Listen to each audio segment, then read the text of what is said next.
мини Қазақстан деп маңызды. Бүкіл проблема. Кешегі референдумда төмен дауыс берді. Басқа жағдайда да біз елдің арт жағында жүрміз. Қатысу жөнінен, дауыс беру жөнінен. Былайша айтқанда протестный деген жауапты кейбір телеграм каналдары, бұқаралық ақпарат құралдары немесе жаңағы адам құқығымен күресіп жүрген типа адам бюролар біздің құқығымыз шектеліп жатыр шулауы мүмкін. Бұлар депутаттар, бұлар живодерлар, бұлар ертең тамұқта өртенеді, бұлар қалай үйде ұйықтап жүр, мына еділдік керек пе жаңбыршын деген.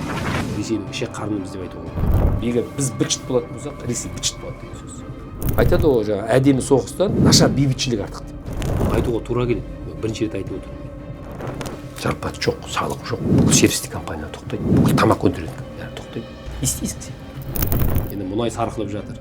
Ешқашанда жаңағы 3 оператор парламентке келіп есеп беріп, сұраққа жауап бермеген. Енді жыланның басын шабу керек қой енді. Шабу керек, мен сол жаздым ғой. Әлі шабылған жоқ. Президент әкімшілігінде бұрын басшы болған Аслан Мусин, Еділ Жаңбыршиннің кірешасы. Егер президент шақыратын болса, мен айтып беремін.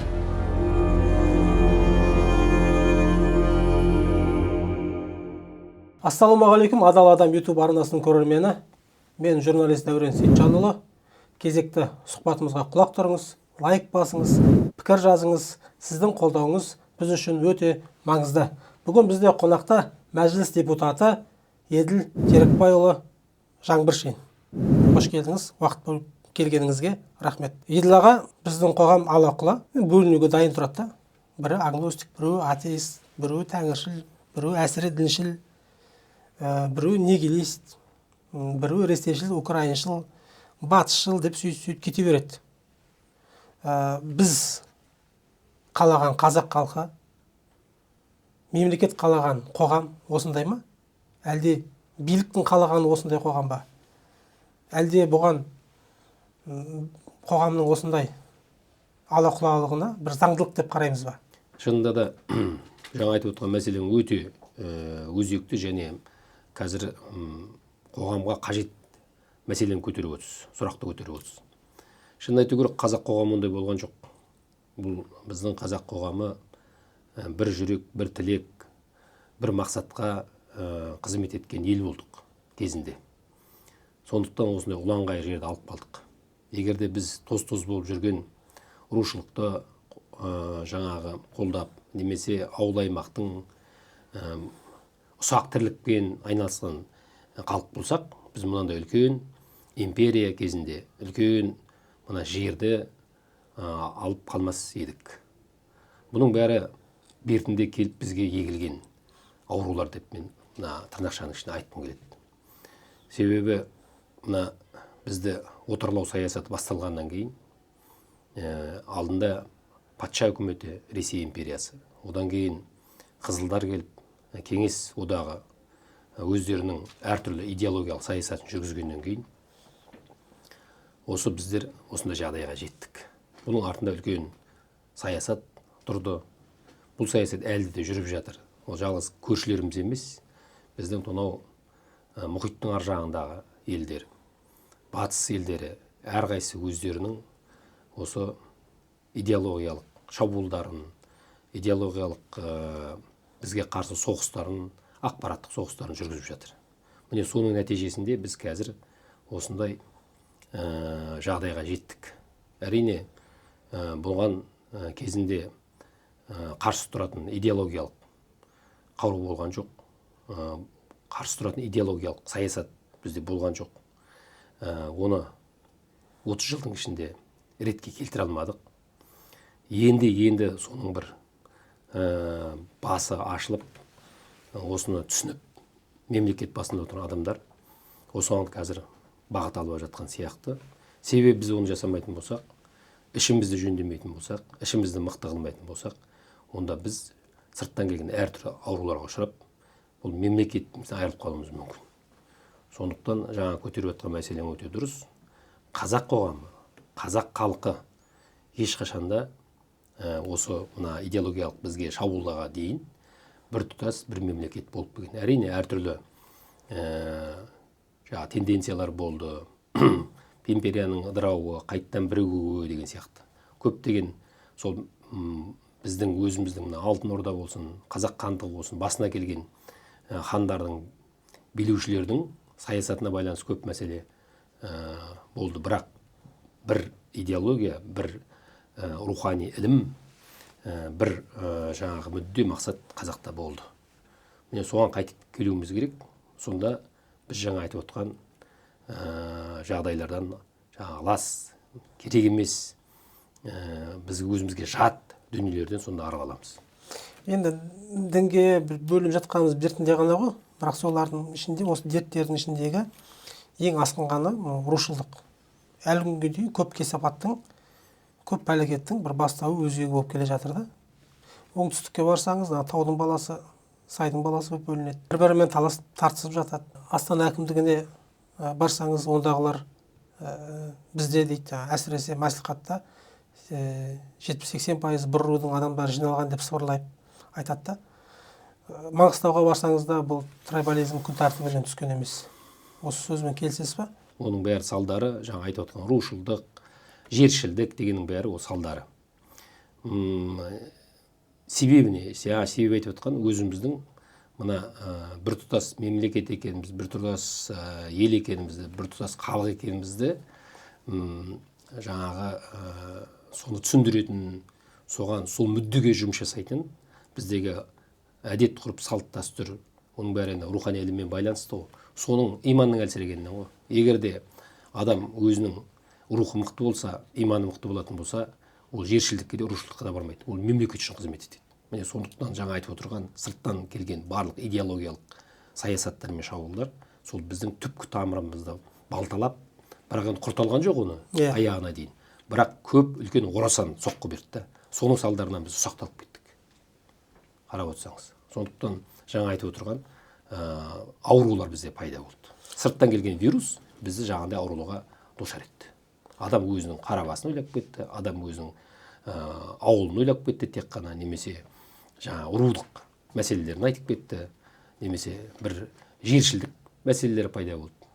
Ар жағында оның бір бауыр екенін, бір ел екенін, бір мемлекет екенін олар ысырып тастады. Ол жаңа айтып отырған біздің мына жүректегі рухтың, иманның әлсірегенінен. Мемлекет десе, қазақ десе, жан пида қылатындай бір әрекеттер көрмейсің да, ал руына қатысты болса, қызыл кеңірдек болып жатады. Әлеуметтік желіде болсын, үлкен-үлкен жиындарда болсын. Өзіңіз білесіз, Алаштың айтманы Светқали Нұржанның төңірегіндегі әңгімелерде қазір қызып жатыр. Ондай әңгіме бар. Тіпті сол ауылдың адамдары емес, ұлт зиялыларының өзі, зиялы деп жүрген адамдарымыз өзі сондай ауруға шалдықты. Мұстафа Шоқайдың айтқаны бар ғой. Ұлт зиялылары дегеніміз саясат, экономик, әлеуметтік мәселе үшін мемлекеттің қалтықсыз қызмет ететін адамдарды айтады. Ал енді мен бір зат қосар едім, риясыз қызмет ететін адамдар. Шекпен, жаңағы атақ, жаңағы неше түрлі мемлекеттік марапат мәселесіне алу үшін қызмет етпеу керек. Жаңа Мұстафа Шоқай атамыз айтқандай, осы жаңағы қалтықсыз сол мемлекеттің дамуына қызмет ететін адамдар болу керек. Егер де ол бірінші кезекке мақсатқа мемлекетті қоятын болса, андай шикілік затпен айналыспайды. Ол адамның тіпті біреумен айналысуға уақытта болмайды. Мемлекеттің шаруасымен, осы елдің шаруасымен айналып жүрген адамда ұсақ-түйекке уақыт болмайды. Оның уақыты жоқ оған. Ал енді ұсақ-түйекпен жеке бастың мәселесімен айналысқан адамдар, бұлар жаңа айтып отырған сондай ауруға шалдыққандар. Ол мемлекетті есін ойламайды, өзінің жеке нәпсісін, немесе жеке мүддесін деп айтайықшы, бір өзінің рулық бір ұсақ-түйек мәселелермен жаңа айналысып кетеді. Өзін көрсету, мен бір сондай бір ұлыға әңгіме айтсам, соны бір критика айтсам, мен танымал болам дейтін де болуы мүмкін. Сондықтан мен ойлаймын, оған Светқали Нұржанның ешқандай ештеңесі кетпейді. Ол Светқали болып қала береді. Өкінішке қарай осындай жағдай болып жатыр ғой. Сіз енді сол жердің Қарыстан сүйем жақын дейді, қазақтың сөзі ғой енді. Сіз Маңғыстау топырағынан шыққансыз. Сіз намысыңызға тимей ме? Әрине тиеді. Себебі ол әр заманда да болған. Мысалы, көре алмағандықтан баяғы атақты скрипач Паганининді 25 жыл жерлетпей қойған. Баласы оны табытқа салып 25 жыл бойы алып жүрген. Рұқсат бермеген жерлеуге. Сондай ол гений болған адам, мысалы, мықты адам. Көре алмаған қызғаныштан оны жерлеуге рұқсат бермеген. Өлгеннен кейін де біліп отырсыз ба, өліп тірі кезінде ғана өзінің скрипкасының екі струнасын қиып тастап концертте бір струнамен ойнап шығады ғой. Ал енді өлгеннен кейін оған жерге жерленуге мүмкіндік бермейді, жаңағы көре алмайтын жаңағы оның жаулары. Ал енді Абайдың да басын жарған жоқ па. Бұл мықты алда кетіп бара жатқан, суырылып шыққан халықтың ортасынан белгілі тұлғаларға барлық уақытта ондай шабуылдар болады. Ол заңдылық деп мен өзім есептеймін. Мына қызғаныш кетпей ол мәселе бола береді.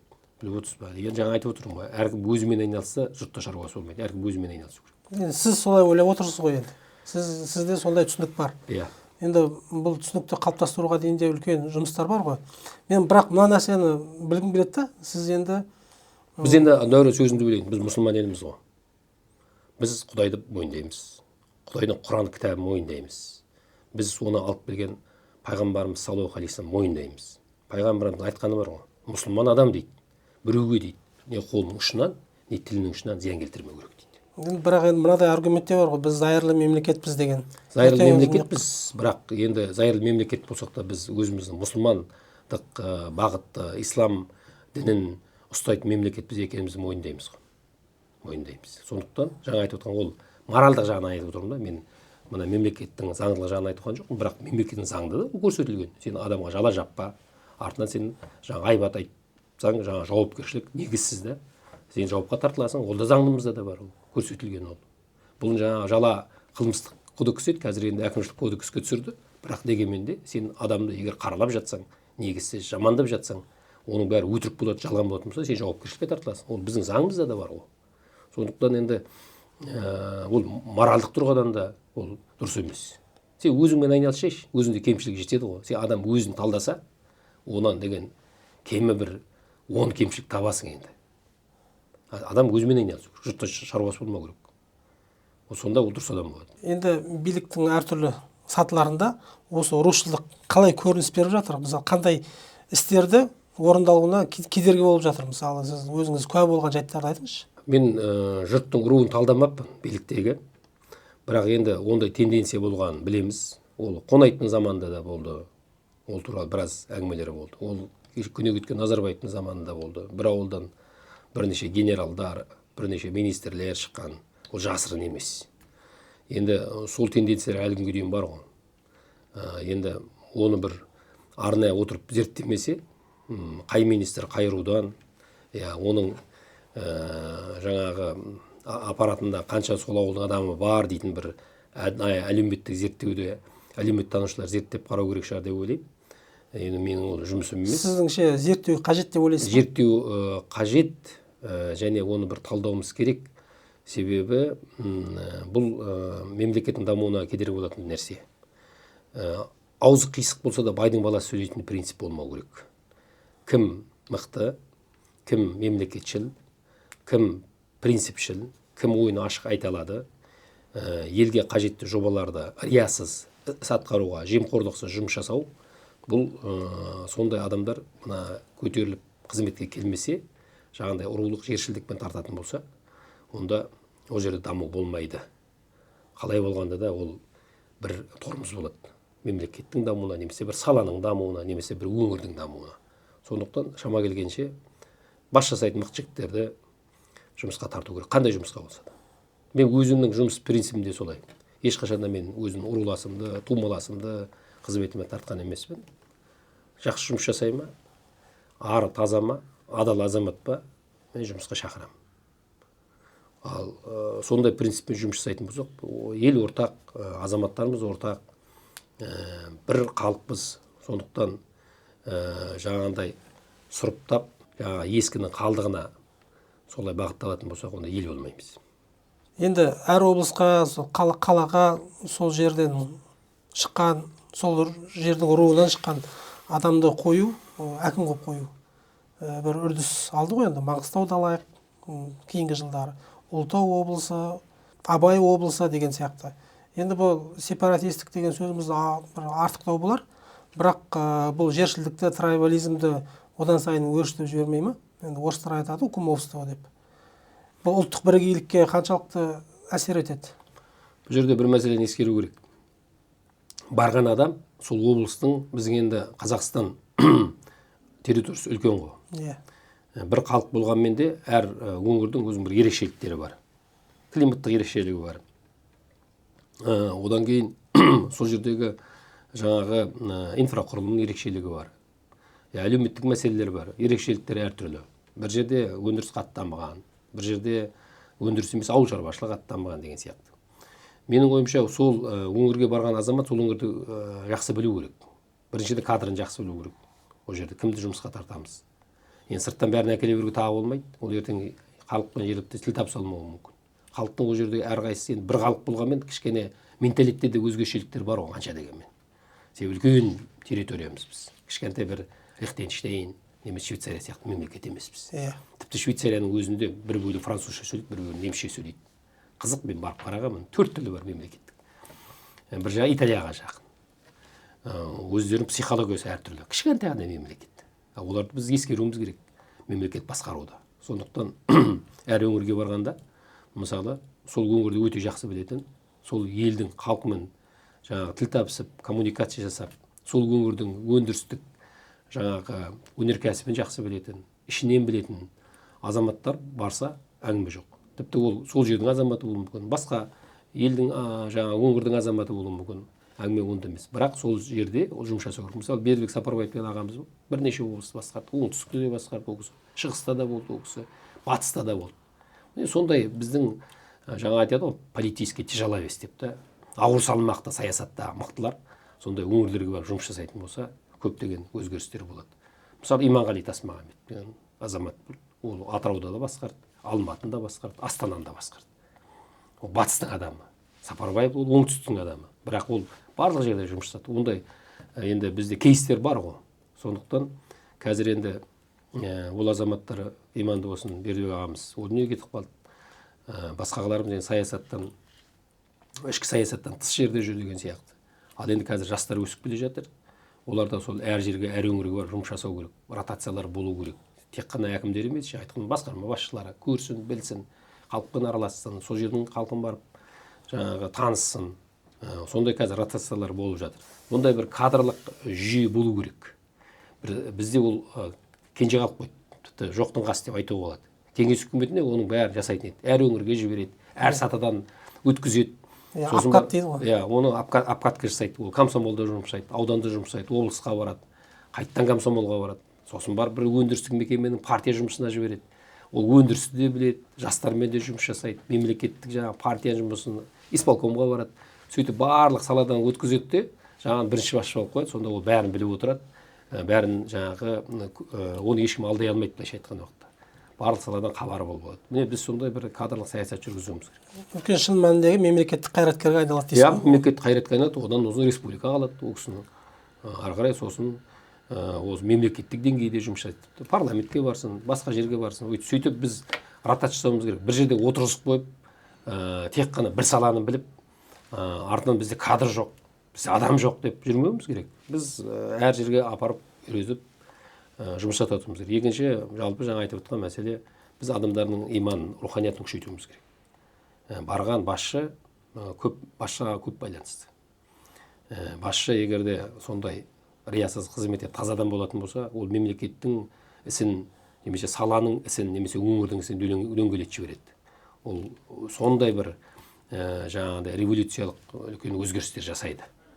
Біліп отырсыздар ма? Сондықтан біз тек қана оның жаңағы материалдық немесе біліктілік тұрғысынан қарамау керек, оның рухани, имандық, таза жағынан да қарауымыз керек. Адал азаматтарды тартып, сондай жақтарында қарауымыз керек. Адами, адамгершілік жағында қарауымыз керек.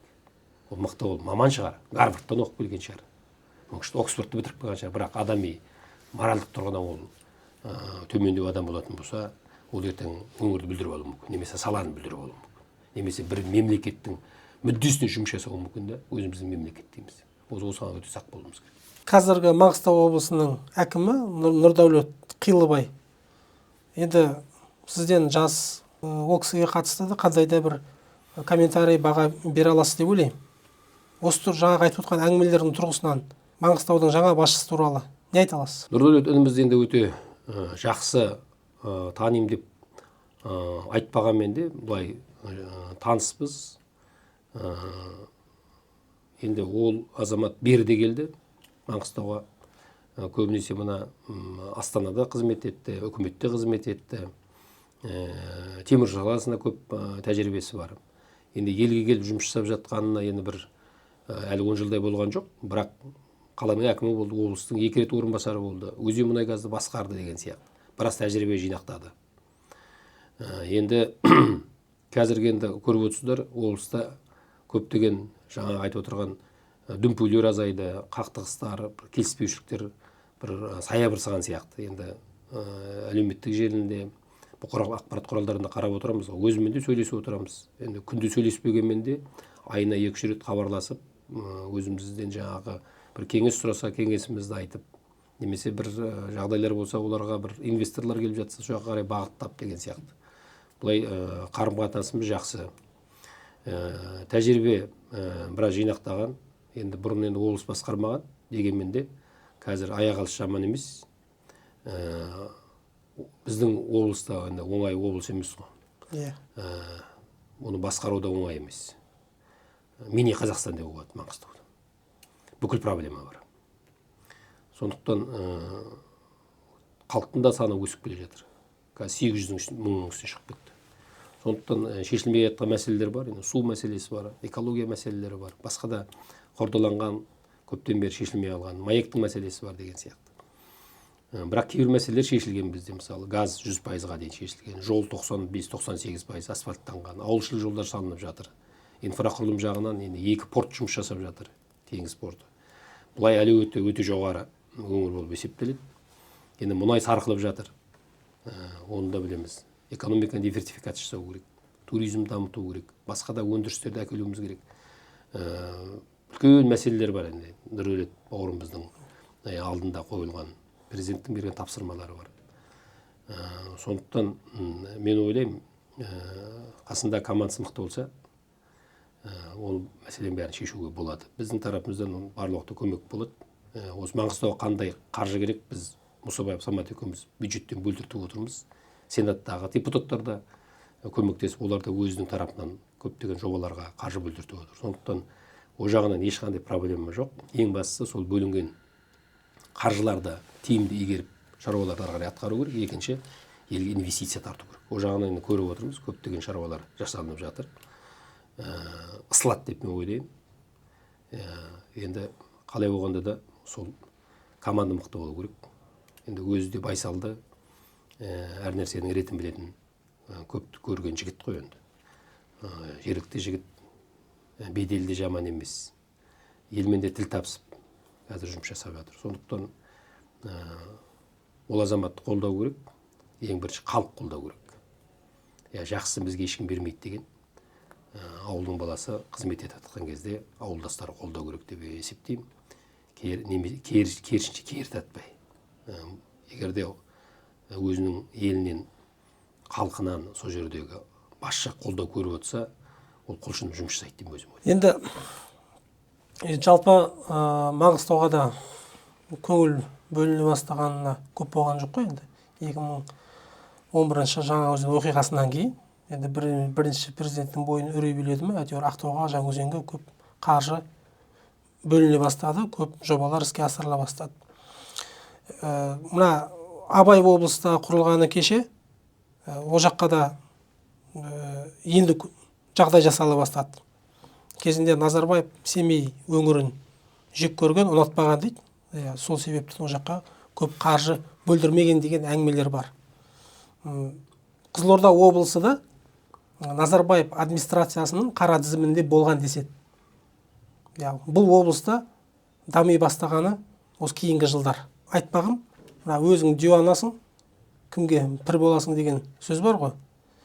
Яғни жікке бөліну, жерге бөліну, руға бөлу, осы жоғарының өзінен басталып тұрған сияқты да. Әйтпесе осы жаңағы жершілдікті, рушылдықты жеңетін уақыт болды ғой. Бір жылда бір күнде болған ауру емес. Бұл ғасырлап біздің қанымызға сіңірілген ауру. Кезінде Мұнзықұлы Еділ патша Римге барғанда да, Римді жаулап алғанда да империяны сол кезден біздің түркілерді құрту үшін соғыспен құрта алмаймыз, бұлардың ішінен ірітуіміз керек деп өздерінің қыздарын беріп сондай саясат пен түркілерді ыдыратқан ғой. Бұл Осман империясында солай жасаған. Сондықтан бұл деген ғасырлар болып келатқан зат, ол күні кеше пайда болған жоқ. Бұл біздің қанымызға сіңдіру үшін сондай саясат жасағанда жан жақтағы біздің жауларымыз. Ол енді қалады қанша деген қанды. Сондықтан ол бүгінгі биліктің, кешегі биліктің жаңағы іс-әрекеті емес, ол бұрыннан келе жатқан сыртқы күштердің істеген әрекеттері. Ендігі биліктің қазір келген мәселесі сол өзіміздің бұрынғы бар дүниенің бәрін алып шығып, иммунитет жасап, жаңа айтып отырған аурулардың бәрін емдеуіміз керек, соны тоқтатуымыз керек. Оны енді мына өзіміздің тек қана жас ұрпақ емес, оны мына ересектерге де бұл қолдануымыз керек. Мысалы, адам ауырған кезде бала үлкен деп қарамайды ғой. Дозысына байланысты. Балаға кішкентай доза береді. Үлкен адам үлкен доза береді деген сияқты. Біз соны қайттан әкеліп егетін болсақ, біз сол жаңағы ауруларды азайтамыз. Аймақтарды алалау, кейбір облыстарға қырын қарау бұрын болған рас қой? Бұрын болған рас. Қазір ондай жоқ деп айта аламыз ба? Ондай жоқ деп айта аламыз, себебі президент әкімшілігі, мен біраз жігіттермен араласам, сөйлесеміз, ондай алалау мен байқаған емеспін, әңгімелерден, сөздерінен. Себебі мемлекет тұтастығы керек. Мемлекетке қазір бөліп алда билей беру дейтін бұрынғы принцип жүрмейді. Бөліп алда басқару деген принциппен жүру керек. Бөліп алып басқару керек, бөліп алып билемеу керек. Сондықтан 20 өңір, 3 қаламыз бен 17 өңіріміз бар, бәріміз бөлдік. Енді соны басқару керек. Тиімді түрде. Әр жердің өзінің сұранысы әртүрлі. Бір жерде мәселе шешілген. Мысалы, жаңа айтып отырған жол мәселесі Маңғыстауда 95-98, 100% шешілді деп айтайықшы. Біздің ірі елді мекендерге баратын жолдың бәрі асфальт. Ал мысалы, Батыс Қазақстанда ол 50%-ға жетпейді. Яғни приоритет кімге беруіміз керек? Жол мәселесінде Батыс Қазақстанға беруіміз керек. Мысалы, су мәселесі бір өңірде шешілген, бір өңірде шешілмеген. Яғни су мәселесін шешілмеген өңірге беруіміз керек. Сондай мәселені үкімет жаңағы парламентпен бірге бюджетті қараған кезде реттестіріп отыратын болса, ол мәселенің бәрі шешіледі. Бірақ қазір мына өңір ұнамайды, бұған біз қаржы бермейтін дейтін ондай принцип жоқ. Ондай принцип болмау да керек. Егер біз мемлекеттің біртұтастығын ойлайтын болсақ. Ал енді Ақордада отырған, үкіметте отырған азаматтардың мен біразын білемін ғой, ондай принциппен жұмыс жасап жатқан жоқ. Олар бүкіл ақпараттың бәрін көріп отыр. Қай жерге не керек, мүмкіндікше сөйлеу қаржысын бөліп отыр. Мысалы, Маңғыстау облысын алайықшы, өзіңіз айтып отырған. Кешегі референдумда төмен дауыс берді. Басқа жағдайда да біз елдің арт жағында жүрміз да, қатысу жөнінен, дауыс беру жөнінен. Былайша айтқанда протестный регионбыз. Бірақ енді оған қаржыны аз бөліп жатқан жоқ қой. Қаржыны қажеттігін бәрін резервтен де ақшаны беріп жатыр, бюджеттен де ақшаны беріп жатыр. Мемлекет сол өңірдің мәселесін дамыту жөнінде көптеген шаруалар жасалып жатыр. Сондықтан жаңағы адамдардың саяси көзқарасына байланысты әлеуметтік экономикалық мәселесін алалау дейтін ондай принцип жоқ қазір. Енді мемлекеттік аппарат деген машина ғой кәдімгідей. Қандай жоба, қандай іс болмасын, егер қолға алса, жапырып жасап тастайды да. Ал сөзіміздің басынан бері жаңағы жікшілдік, рушылдық туралы айтып отырмыз ғой. Неге осыған келгенде дәрменсіз деймін да? Оны қолға алса, бұнтта жоқ болады ғой. Реттейді ғой бұны. Реттейді. Ол үшін заңдық негізі керек. Бір дұрыс доктрина, концепция керек. Менің естуімше қазір сондай құжат жасалынып жатыр. Ішкі саясатымызды жөндеу жөнінде. Сыртқы біздің принципіміз, позициямыз белгілі. Оны президент барлық жерде айтып жүр. Сыртқы істер министрлігі де бұл мәселені өте жүйелі түрде жүргізіп отыр. Одан мәселе жоқ. Біз өзіміз как нейтралды мемлекет есебінде ООН-ның, Біріккен ұлттар ұйымының, басқа да мемлекеттік халықаралық құжаттардың принциптерін сақтау жағында жұмыс жасап жатырмыз. Ол жағында ешқандай жаңағындай үлкен бір проблема көріп отқан жоқ. Бізде мәселе ішкі жағында. Енді жаңа айтып отырмын, сырттан келетін күштер қаржыландырып көптеген біздің жаңағы тіпті сондай бір мысалы жаңағы діни секталарды, дін аты жабылған секталарды жабудың өзіне үлкен жаңағы кедергі береді. Тіпті ол ғой ЛГБТ-ні жабамыз дегенде Еуропаның көптеген мемлекетінің елшіліктері сол ЛГБТ ұйымдар қолдап шықты. Қарап отырсыз ба? Бұл адам құқын шектеу деген желеумен және теңіз мұхиттың ар жағында алпауыт мемлекеттерінде осы ұйымдардың болғанына мүдделі. Қарап отырсаңыз. яғни біздің ішкі саясатымызға сондай жан-жақтан келіп жатқан жаңағыдай шабуылдар бар. Бірақ енді біз соны тоқтату үшін немесе соған қарсы идеологиялық қару қою үшін жаңа айтып отырған өзіміздің нақты іске саясатымызды жөндеп алуымыз керек. Онсыз жаңа айтып отырғандай ол ұрушылдық, жершілдік, бір-бірін қаралау, неше түрлі жаңағы дін атын жамылған секталардың бізде жұмыс жасауы ол тоқтамайды.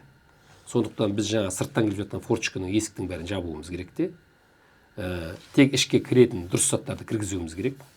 Ол біздің мемлекетіміздің мүддесіне, халқымыздың әдет ғұрып салт дәстүріне зиян келтірмейтін болса, конституциялық құрылымымызды шайқамайтын болса, мемлекеттік жаңағы біздің саясатымызды бүлдірмейтін болса, кірсін, мысалы экологиялық проблемаларды шешуге, немесе жаңа айтып отырған мүгедектігі бар азаматтарға көмек дейтін сияқты бір дұрыс әлеуметтік жобалар болса, кірсін, қаржысын берсін, айналыссын.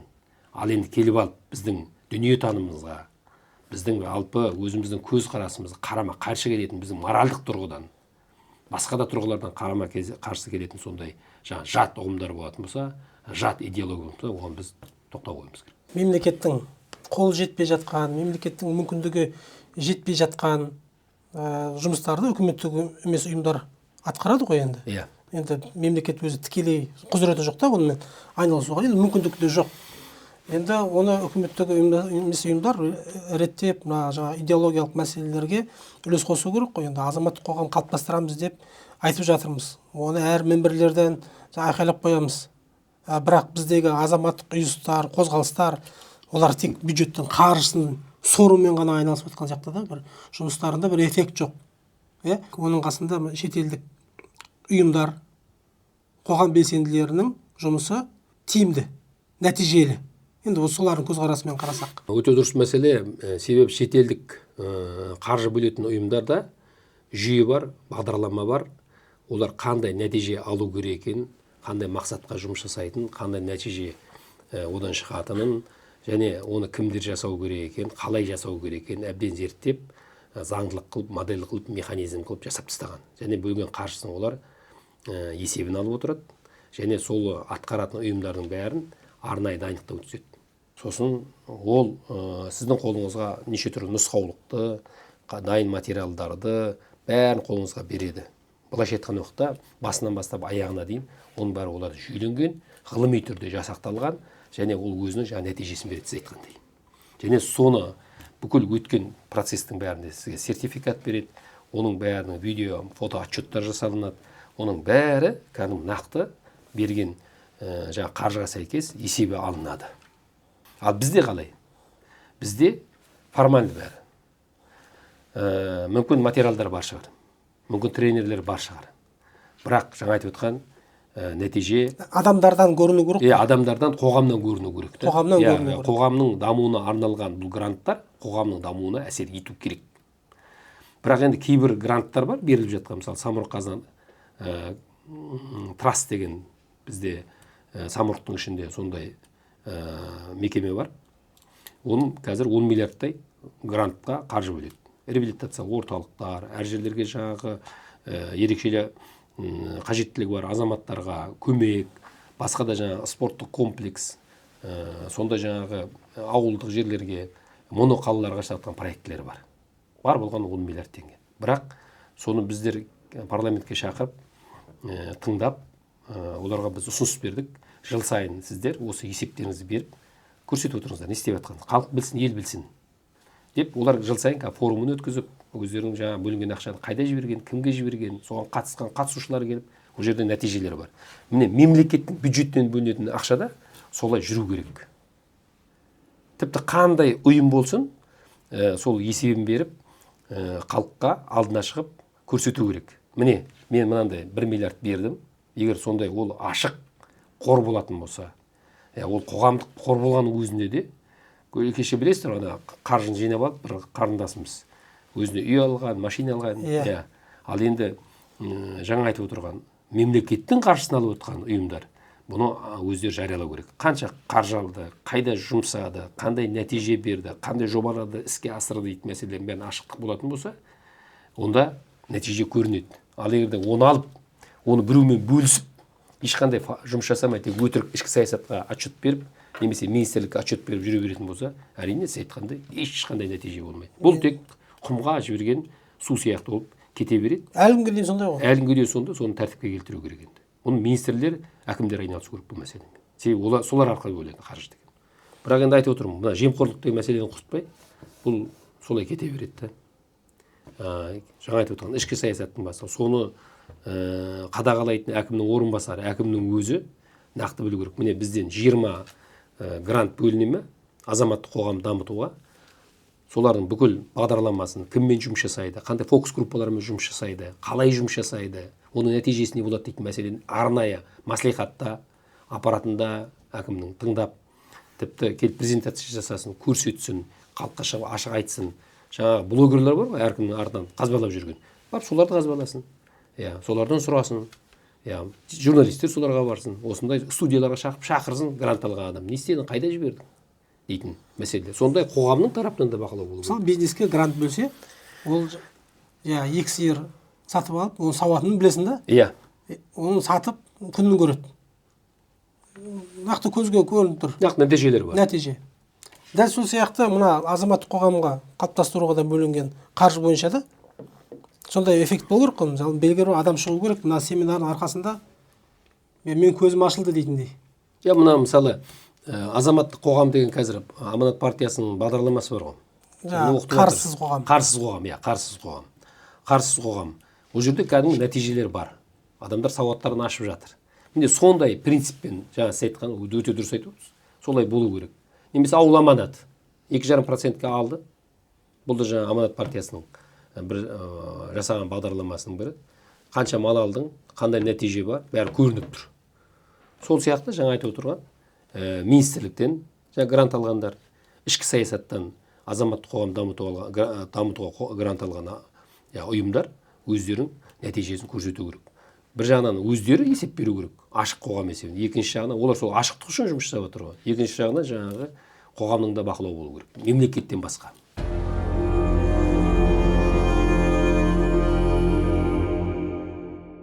ақш Қазақстандағы дезинформациямен күресу үшін $4,5 миллион қаржы бөлгені белгілі болды. Өздері ашық айтты оны. Дезинформация күресу үшін емес, дезинформация жасау үшін шығар. Күресу үшін. Енді тезисте дәл солай айтылған. Бұл қаражат қайда және қалай жұмсалды деген заңды сұрақ туады ғой енді. Қазақстанда мына соңғы жылдары әлеуметтік желілердің ықпалымен қаншама заңнамалық өзгерістер қабылданды. Бір қатар адамға қатаң үкімдер шығарылды. Ендеше осы заңдармен сот шешімдерін қайта қарау қажет емес па? Мысалы қоғам белсенділері, блогерлер, үкіметтік емес ұйымдар біз айтып отырған. Енді көбіне демократия, сөз бостандығы, жалған ақпаратпен күрес деген сияқты ұрандармен жұмыс істеді ғой. Енді олар қандай дезинформациямен күресті, сол қызық болып тұр да бұл жерде. Шынымен жалған ақпаратты жоюмен айналысты ма, әлде қоғамдық пікірді белгілі бір бағытқа бұруға тырысты ма? Жаңағы жалған ақпаратпен күресеміз деп ұлттық мүддені жақтайтын көзқарастарды жоққа шығаруға тыраштады ма деген сұрақтар туады.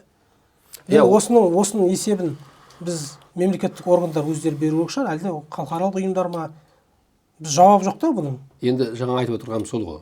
Қандай ұйым болсын, үкіметтік емес ұйым болсын, үкіметтің ұйымы болсын, бизнес болсын, егер де өзінің репутациясын, имиджін сақтағысы келсе, халыққа ашық айту керек. Енді жаңағы құпия, конфиденциальный бір мәселелерден басқа деймін да. Біздің де мемлекеттік органдар оның бәрін сүзу керек.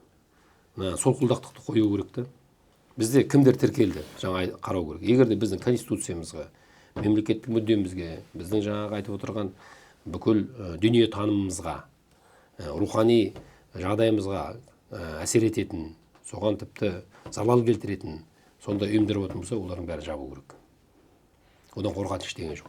Мемлекет өзін сыйлатпаса, онда осындай бола береді. Мемлекет өзінің позициясын қатты ұстау керек. Себебі біз өзіміз мемлекетпіз, суверендік, тәуелсіз мемлекетпіз деп жарияладық. Конституциямызда солай жазылған. Сондықтан жаңа қарау керек. Міне, сіздікі біздің конституцияға сәйкес емес. Кешіресіз, сіз бізде жұмыс жасамайсыз. Бұл жаңағы шамалып біреудің жаңағы артына түсу деген мәселе емес. Бұл мемлекеттің қауіпсіздігіне қатысты мәселе. Сондықтан қазір жаңағы бұл жауапты кейбір телеграм каналдары, бұқаралық ақпарат құралдары немесе жаңағы адам құқығымен күресіп жүрген типа адам бюролар ойбай біздің құқығымыз шектеліп жатыр деп шулауы мүмкін, бірақ олай емес. Олар сондай шудың жаңа артында үлкен басқа мәселе тұр. Мысалы кеше ғана ЛГБТ-мен бізде петиция жаралап күрескен кезде Жофтис деген адам құқығымен жаңағы қорғаумен айналысып жүрген бір азаматымыз бұл деген адамның құқығын шектеу деген әңгіме айтты да. Қалай ол? Белден төмен зат бізге өзіміздің көзқарасымызға, дүниетанымызға қайшы келетін, тіпті қай жағынан болса да ол адамның құқығына қандай қатысы бар. Сондықтан бұл жерде жаңа айтып отырған талдау жасалынып, оның бәрі сүзгіден өткізуіміз керек. Ол уақыты келді. Және ол көптеген ұйымдардың артында мына барлау жұмысымен айналысатында адамдардың қызметтерін бар екенін қазір айтып жатыр. Яғни олар тек қана осы бізде демократияны дамытамыз, адам құндылықтарын біз жоғары көтереміз дейтін желеумен өздерінің жымысқы ойларында іске асырған белгілі болып жатыр. Оны айтып жатқан американдықтардың өздері жаңадан келген басшылық. Сондықтан біздің мемлекет осыны пайдаланып, бүкіл бізде тіркелген неше түрлі миссионерлер бар, неше түрлі түсініксіз үкіметтік емес ұйымдар, ол тек қана американдық емес, европалық кейбір ұйымдар бар. Өзіміздің ішімізде құрылған феминита сияқты бір топтар бар. Солардың бәрін қарап, керек болатын болса заң шығарып, жаңағы тыйым салу керек. Тіпті заңда жазып қою керек. Міне, экологиялық мәселелер, мүгедектердің несі деген сияқты нақты жазу керек та. Осыны ғана біз қабылдаймыз. Ал енді жаңағындай бізге жат ұғымдар, жат идеологиялар болатын болса, оның бәрі тыйым салу керек дейтін бір заңмен бекіту керек сияқты. Сол кезде біз келген, жаңа тіркелу келген ұйымды көріп отырамыз. Егер ол заңнан тыс жасаймын, сразу жауып тастау керек. И адамдарды іске тарту керек. Соны істеп отқан. Қазір олар біздің қоғамда емін-еркін жүретіндей үлкен бір емін-еркін жүр ғой. Кеше емін-еркін деген өздерінің семинарларын өткізіп жатыр, әлеуметтік желіге шықты ғой, жаңағы феминита деген. Емін-еркін жүр, ешкім тайсалап отқан жоқ. Оған біреу арендаға беріп отыр. Арендаға берген адамды да ол жаңағы несін жалға берген ғимаратын онда жауапкершілік тарту керек. Неге ондай біздің жастарды улайтын заттарға ғимаратын рұқсат беріп отыр? Мысалы кеше Трамп билігі өзінің позициясын ашық білдірді ғой. Бізде еркек және әйел деген бар. Бізде заңда қаралған.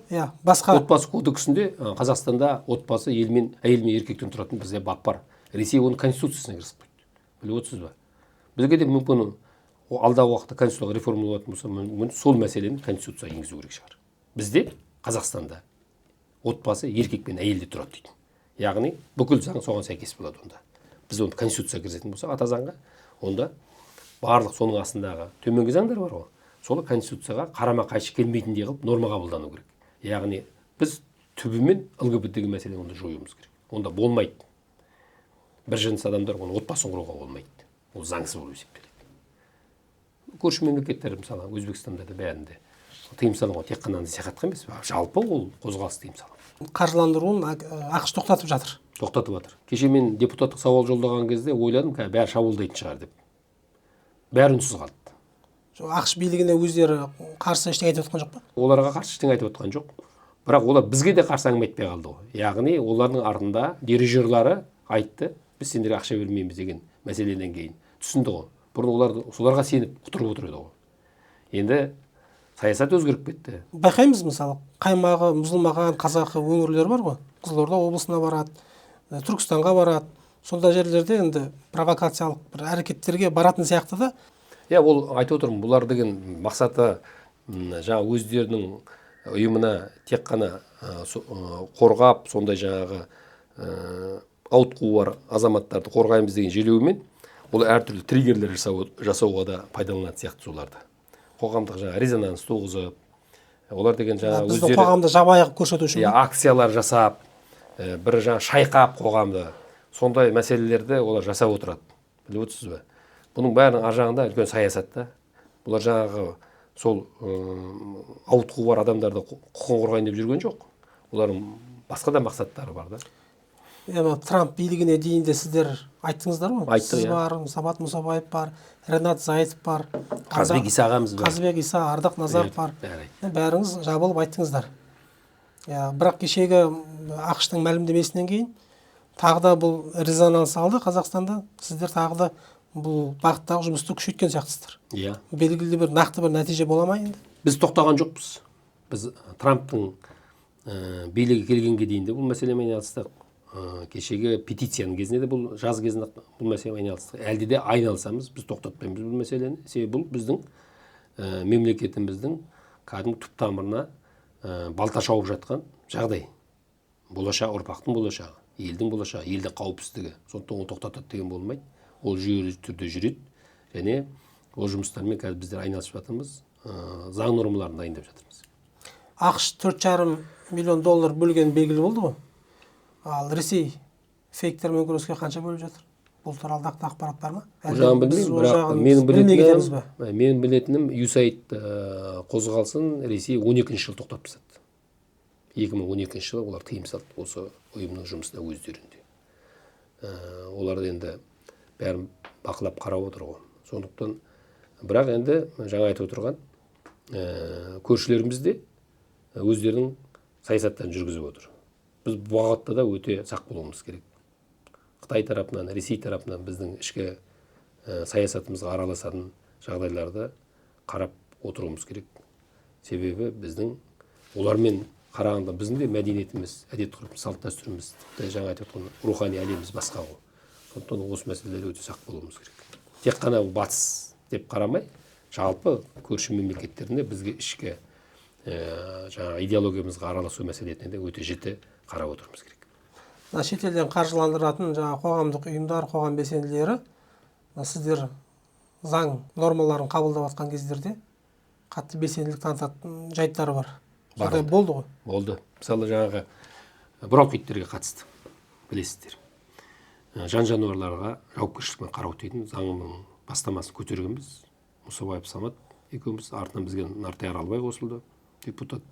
Біздер сол көптеген шетелдің заңдарын зерттеп келіп, көптеген елдерде, сол ақш-тың өзінің көптеген штаттарында, Европаның көптеген елдерінде, Оңтүстік Азияда, жаңағы Жапония сияқты басқа да елдерде мына көшеде жүрген бұралқы иттерді Англияның өзінде мысалы ұстап алып, ертең алып кетпесе, белгілі бір уақыттан кейін эвтаназия жасайды.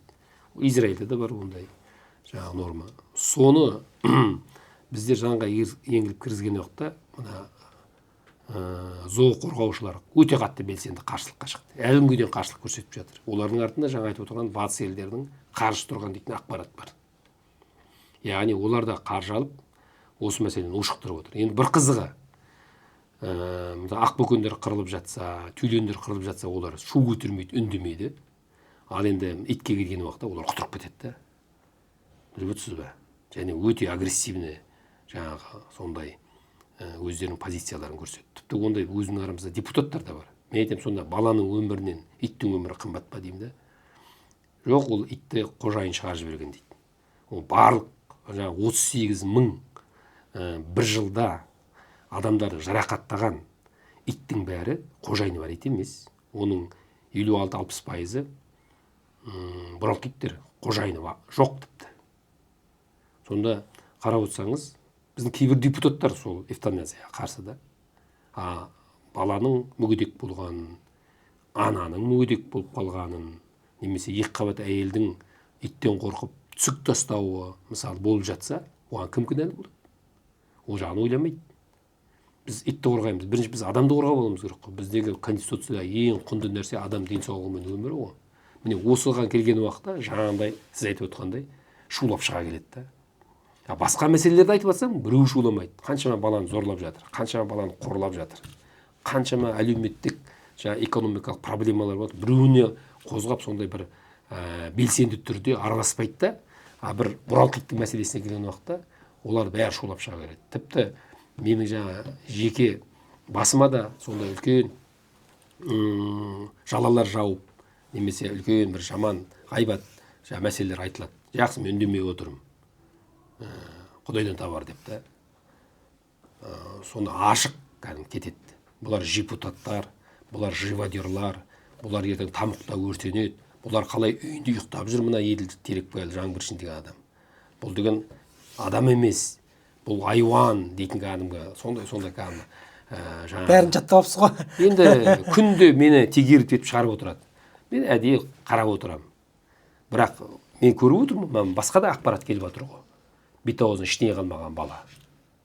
Кеше күні кеше осы Астанада бір үлкен әже ма, үлкен апайды ма бірнеше ит талап тастады. Ондай фактілер көп қой. Біліп отырсыз ба? Оның обалы кімге? Оның обалы кімге? Оның обалы кімге сонда?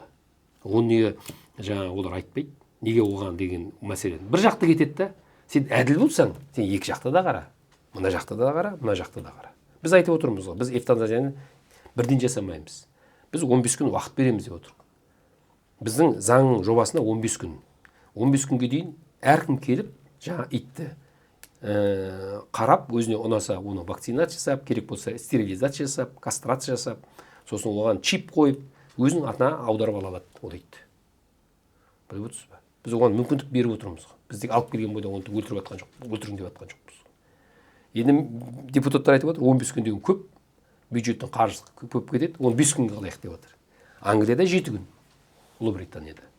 Біліп отырсыз, сондай жаңағы мәселелер келген болса, өзіңіз айтқандай, арнайы шу шығарып, оның ішінде журналистеріміз бар, көбінесе басқа тілдегі осы бақ құралдарының өкілдері сол мәселеге келген уақытта белсенді болып кетеді. Ал енді ана жерде бір біздің домбыраны, немесе біздің мемлекеттік туымызды аяққа таптап, домбыраны қорлап жатса, біреу үндемейді соның. Ал сен неге әділ болатын болсаң, сен осы мемлекеттің мүддесіне жұмыс жасап жүрген блогер болатын болсаң, журналист болатын болсаң, бақ құралы болатын болсаң, неге соны айтпайсың? Қаңтар оқиғасы кезінде Қазақстанның билігін басып алмақ болғанда ОДКБ Ресей көмектесті ғой? Көмектесті. Неге ол?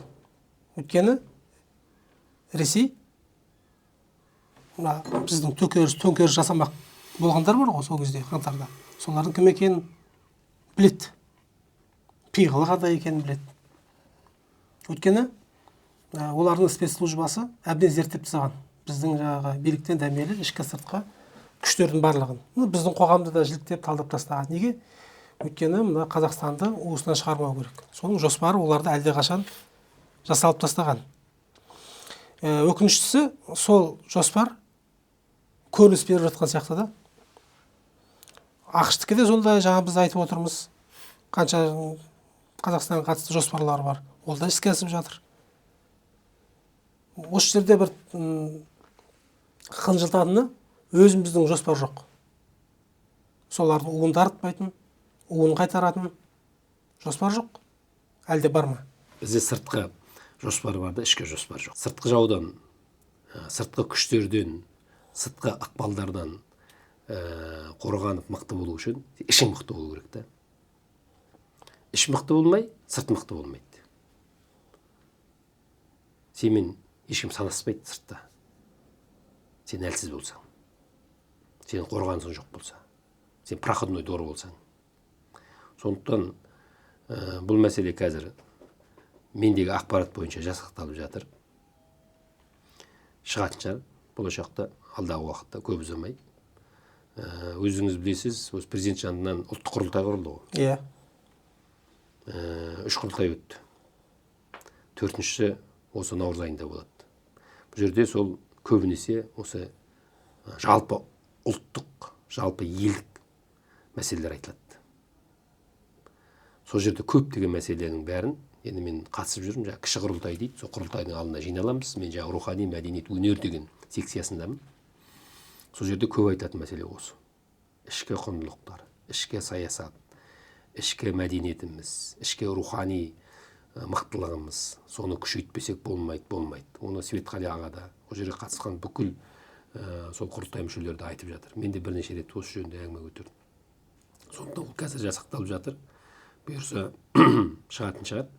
Себебі оны жасамай, жаңа айтып отырған, бізде барлық уақытта сырттан неше түрлі ағымдар кіріп кетеді. Неше түрлі идеологиялы ақпарат шабуылдар болады. Енді Ресейге келетін болсақ, біз Ресейдің ішек қарнымыз деп айтуға болады. 7000 километр біздің шекарамыз бар. Олар да мемлекет қой, олар да өзіне қорғанады. Қытайда қорғанады, Америкада қорғанады, барлық елдер қорғанады. Иран болсын, Пакистан болсын, қандай мемлекет болсын, өзінің сол жағы мүддесіне қарай жұмыс жасайды. Әрине, ол сыртқы барлау жұмыстары бар. Сыртқы ішкі барлау жұмыстары болады. Сол қалай болғанда өзінің мемлекетіне шабуыл болып, ертең мемлекетін талқандамақ тастамау керек ешкім. Соған байланысты ол өзінің доктринасын жасайды, өзінің саясатын жасайды. Ал енді бізге келген уақытта біз оның ең жақын көршісіміз ғой. Әлемдегі ең ұзын шекара екеуміздің ортамызда 7000 километр. Біз бітшіт болатын болсақ, Ресей бітшіт болады деген сөз. Мәселе сол. Ішек қарнымызда біз оны ақтарып тастаймыз. Қазір Қазақстанда үлкен бір дүмпу болып, бітшіт болып кететін болса, Құдай сақтасын, айтқан жерін аулақ. Ресейде бітшіт болады. Қазақстанның мықты болғаны Ресейге де қажет та. қажет па? Қажет. Себебі біз әлсіз болып, біз талқан болатын болсақ, Ресейде талқан болады. Бәрі ашылып қалады ғой Ресейде. 7000 километр ашылып қалады. 7000 километр сен армия қоя алмайсың ғой. Сен Украинамен уақытын көріп отырсың. Километр біздікінен аз ғой. Енді не болып жатыр? Не ары кете алмайды, не бері кете алмайды. Ортада ит шығыс. Ал енді 7000 километр ашық территория. Оған қаншама армия керек. Оған қаншама ресурс керек. Қаншама адам күші керек. Мүмкін емес ғой ол деген. Сондықтан біздің мықты болғанымыз олардың қауіпсіздігі. Біздің әлсіз болғанымыз олардың қауіпсіздігін төмендеуі. Сондықтан мен Ресей тұрғыдан егер қарайтын болсаң, ол біздің мықты болғанымызды қалайды. Бізбен өзінің шекарасының төменгі жағының, ішкі жағының бәрі дұрыс болғанын қалайды. Біліп отырсыз ба? Оның ана солтүстік жағында мұзды мұхит, одан шабуылдау қиын. Так. Мын жағында Қытай, мын жағында біз. Мын жағында Кавказ, енді Кавказдан буфер зоналар қойып қойды. Украина буферный зоналарды қойып қойды. Беларусь өзімен жаңағы одақтас мемлекет. Прибалтикамен проблема. Оның жан жағының бәрінде мәселе бар да. Сондықтан Енді біз жақтан қарағанда қалай? Бізді шайқауға ол мүдделі емес деп мен ойлаймын. Сондықтан ОДКБ кіріп, бізді мемлекет есебін ұстап қалғанын сол тұрғыдан болу керек. Бір жағынан жаңа айтып отырған бауырлас достық ел болғаннан кейін, көрші болғаннан кейін, өзіміздің арамызда келісім шарт бар, бірнеше мемлекет болып қол қойған. Сол тұрғыдан келген уақытта олар жаңағы стратегиялық объектілерді жаңағы күзетіп, біздің әскерге ары қарай жаңағы жұмыс жасауға мүмкіндік берді. Бірақ біздің қоғамда бір үрей билеп жатыр ғой енді Украинадан кейін. Мен ойлаймын, ол енді әдейі жаңа айтып отырған USAID сияқты агенттердің таратып отырған ақпараты болуы мүмкін, дезинформация. Шындығында уақытта бізбен соғысуға ешкім мүдделі емес деп ойлаймын. Себебі егер бізге соғыс ашатын болса, бүкіл түрік одағында мемлекеттер бізді қолдап шығады ғой. Турция бар. Бұл жақтан Қытайға да керек емес, Қазақстанның бітшіт болып жатқан. Оған өзіне тұрақтылық керек. Біліп отырсыз ба? Алпауыт мемлекеттерге экономикасы тұрақты даму үшін соғыс керек емес. Қай мемлекетке болса да соғыс керек емес. Соғыс болған жерде ол үлкен кризистер басталады. Сондықтан Қазақстанның шайқалуы, Қазақстанның ыдырауы, Қазақстанда бір үлкен апаттың болуы, мына үлкен Турция сияқты, Қытай сияқты, Ресей сияқты, ақш сияқты мемлекет керек емес. Барлық инвестиция салып отыр. Инвестиция салып отыр. Олар бұл жерде интерестері бар. Бұл жерде олар компаниялар жұмыс жасап жатыр. Олар ертең, мысалы, бір Құдай сақтасын бір жағдай болып болса, ертең Теңізшевройлдың КТК-ның бойымен кетіп баратқан мұнай тоқтайды. Қашағанның мұнай тоқтайды. Ол жерде қаншама инвестиция салынды. Оны деген кілтпен жауып, ертең бүйтіп ашатын зат емес ол деген. Ол 24 сағат жұмыс жасап тұру керек. Біліп отырсыз ба? Сондықтан ешкім бұл жерде біздің мемлекетіміздің бір қырғи қабақ соғыс болып, бір сондай бір үлкен конфликттерге араласуына мүдделі емес. Осы пікірлеріңізден кейін ертең қоғамда пророссийский депутат ретінде сынға ұшырамайсыз ба? Жоқ, бұл жерде мен Ресейде жақтап отқан жоқ, мен геосаясатты айтып отырмын ғой. Мен бұл жерде тек қана Ресейде тұрмын, Қытайда мүдделі емес. Турцияда мүдделі емес. Басын ашып алады. Ресейде мүдделі емес, ақш-та мүдделі емес. Бәрінің бұл жерде инвестициясы бар. Бұл жерде бәрі жұмыс жасап жатыр. Сен жұмысың жүріп тұрса, одан қаржы тауып жатсаң, сен бұл жерде сенің жаңағы бүкіл ресурстық байланысың болатын болса, сауда байланысың болатын болса, саған ешкім шабуылдап жатпаса, саған ешкім қоқан-лоққы жасап жатпаса, сен бұл жерде неге оны дүрліктіруің керек? өзің ойлап қара, сен көршің мысалы, сен тым жақсы қарым-қатынас жасап отыр сенімен. Сен барып көршіңнің үйіне барып айқай шу шығармайсың ғой. Сен не бүлдіріп жатсың деп. Ол ештеңе бүлдіріп жатқан жоқ. Сенімен бірге тату өмір сүріп жатыр. Жалпы мен түсінігімде барлығымыз тату болуымыз керек. Ол Ресей ма, ол өзбек па, ол түркімен ба. Біз қазақ барлық уақытта өзіміздің ешкімге біз шабуылдамаған қалыппыз ғой. Біз өзіміз соғыс ашпағанбыз ғой. Бізге тыныштық керек. Мысалы, Қожа Ахмет Яссауи бабамыздың 4 принципі бар ғой. Бірінші, заман дейді. Ол заманы тыныштық керек, бейбіт ел керек дейді. Екінші дейді, ол мақан дейді. Мекен деген сөз ғой. Сенің отаның өзіңнің елің болу керек дейді, тәуелсіз. Үшінші, иқуан дейді. Яғни мемлекетшіл отанына қызмет ететін адал азаматтар болу керек дейді. Төртінші, Раби Сұлтан дейді. Ол сол ел басшысының айналасында соған адал қызмет ететін, мемлекетшіл қолдайтын азаматтар болу керек. Осы 4 принцип болу керек дейді мемлекет мықты даму үшін. Ол Қожа Ахмет Яссауи бабамыз айтқаны. Түркі әлеміне, бүкіл мұсылман әлеміне белгілі ғұлама, оның ілімі бәленбай елге тараған.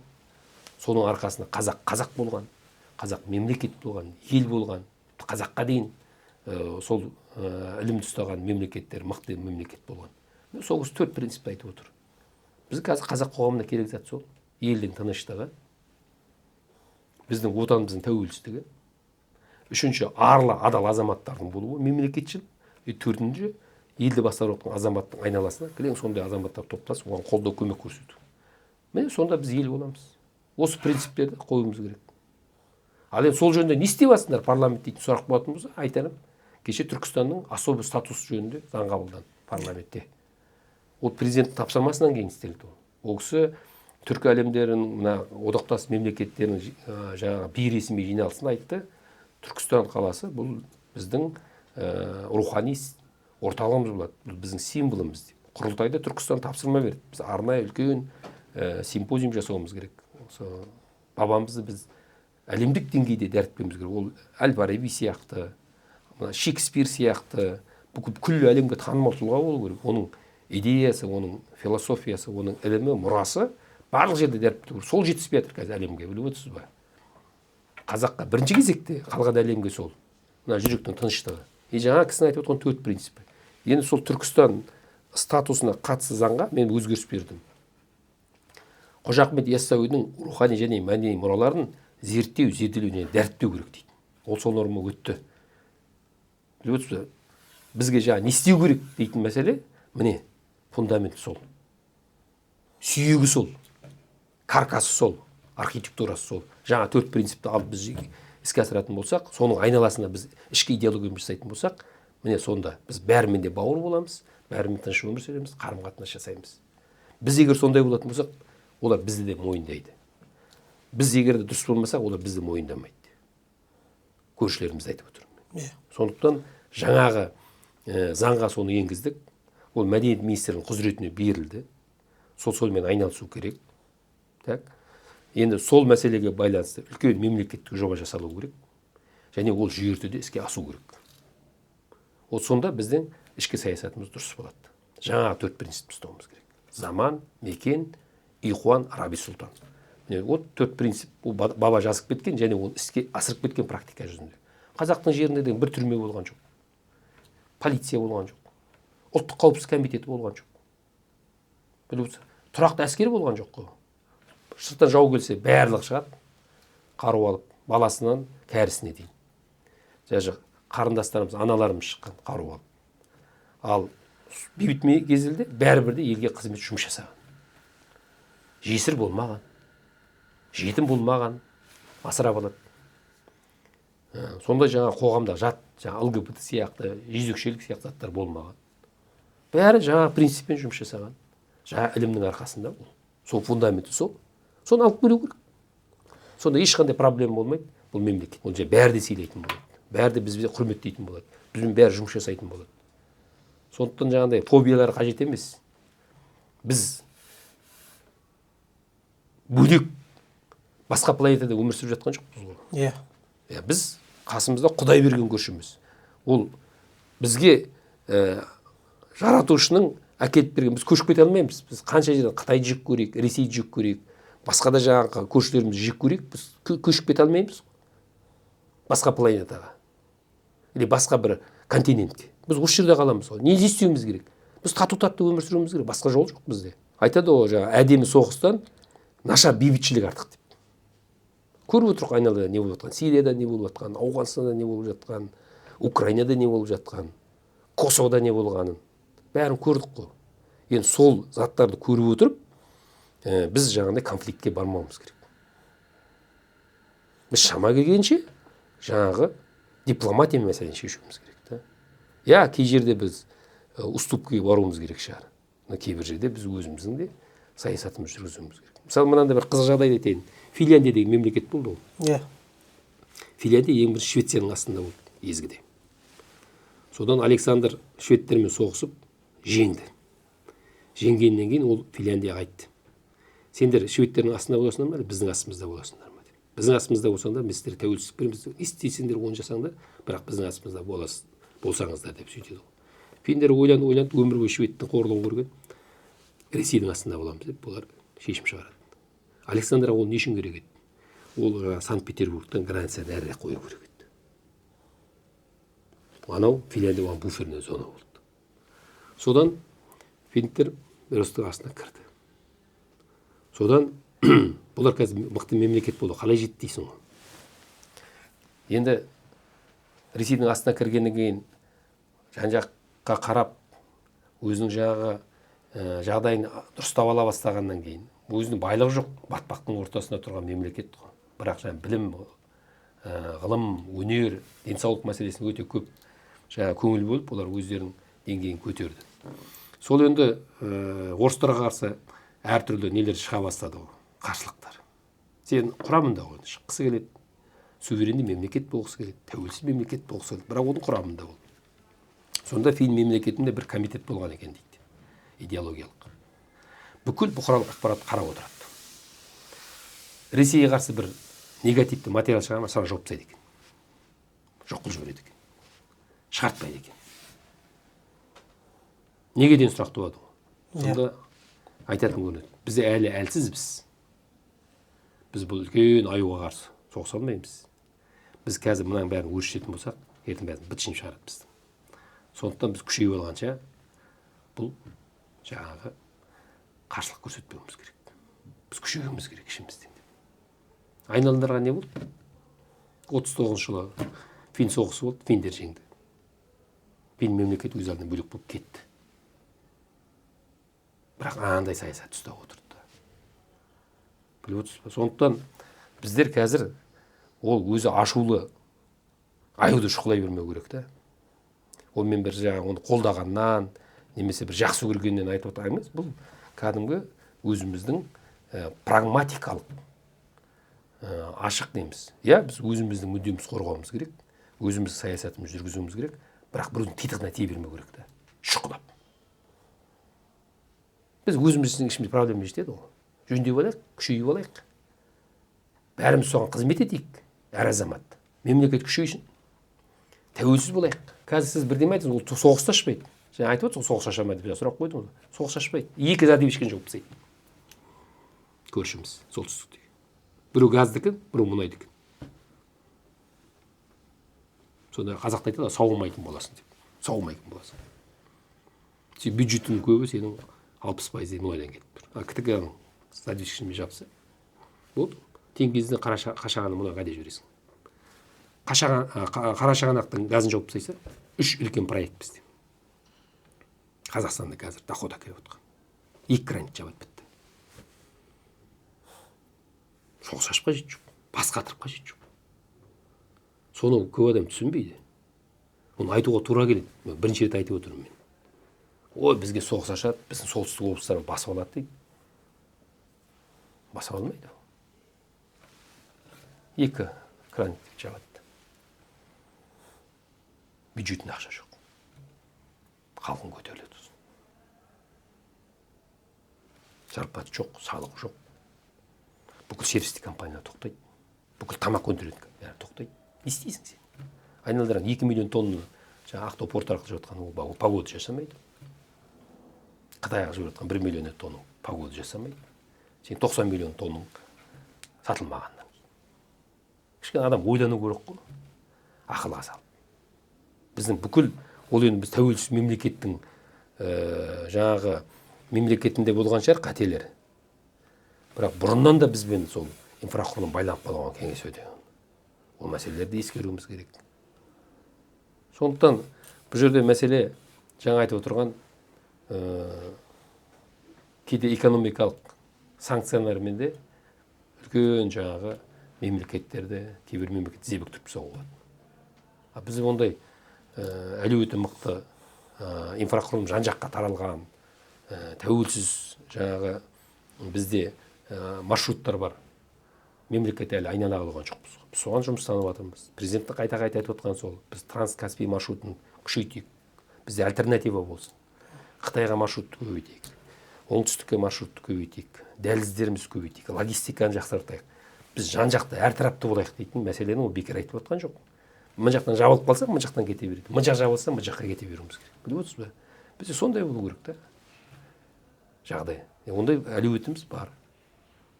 Сондықтан осындай мәселелер айтқан уақытта барлық жағын қарау керек. Барлық қарым-қатынасымызды қарауымыз керек. Мәдени, гуманитарлық, тарихи, экономикалық, әлеуметтік, саяси бәрін бетіп қарап, сосын барып қорытынды шығару керек та.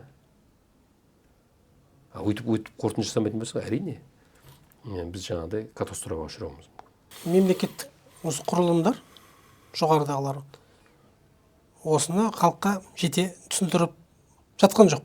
Түсіндіре алып жатқан жоқ. Мысалы, мынадай көзқарас қалыптасқанда, жаңағы 3 күндігін ойламаған әйелден емес, 3 жылдығын ойламаған еркектен без деп. Біз енді 3 жылдықты айтпай қойық, 3 күндігін ойламайтын адамдар жоғарыдағылар. Өйткені келесі аптадағы жұмысты осы апта жоспарлайтын билік деген сияқты пікір айтылып жатыр да. Ол мәселелер президент тарапынан да айтылып жүр ғой. Бірақ қарсы дезинформациялар да жүреді ғой. Біліп отырсыз ба? Басқа да қарап жатқан жоқ қой. Осы ортақ сынақ ағу үшін әртүрлі ақпараттар келді. Ойбай мемлекет мынандай екен, мынау сондай екен дейтін қарап жатпайды ғой.